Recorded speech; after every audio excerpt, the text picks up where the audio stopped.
I saw the stamp on the outside of the envelope. My heart was racing and my hands were shaking. I just ripped it open and read it. My eyes scanned over it quickly and picked up the words such as huge impression, I must congratulate, delighted you have received a sports award. I squealed and then cried.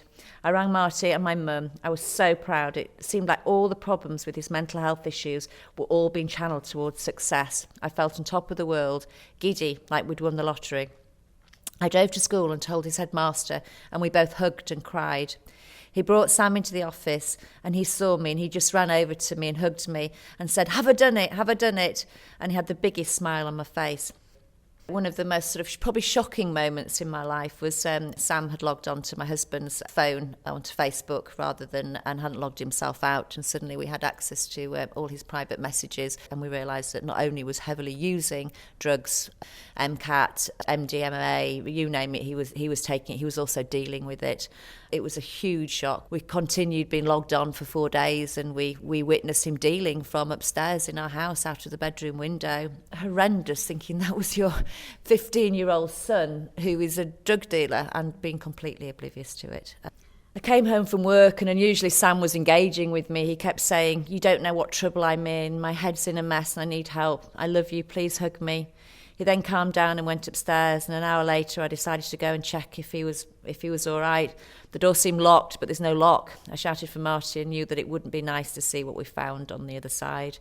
Pushed the door open. The first thing that I saw was just chaos, and I felt terror. There was blood on the floor, engraving on the walls with a penknife, rest in peace, Sam Nordley. Suicide notes, 3 beautifully eloquent suicide notes to his brother and father and his girlfriend, broken glass, spilt red wine all over the floor. My big worry was the skylight was open. And I realised then that he was on LSD. That was when I became really scared. I remember him just screaming at me, don't let them take me away. And then I also remember just when everybody had gone, the police had gone, the ambulance had gone, and just being left with this disaster. The next morning, randomly, I just got a phone call from a retired policeman who'd picked up my notes and had called and said that I should call a lady called Sam Ferguson at York Carers. I just dialed the number expecting to get receptionist or some kind of form-filling bureaucracy, but it was Sam, and she was really warm and kind, and she had so much empathy and seemed to understand and was so personal about it, and there was no clock watching. I met her the next week at City Mills and I cried, something I don't do at home. What Sam did was not just listen as though it was her job to do so. She engaged, empathised and probed with the right questions.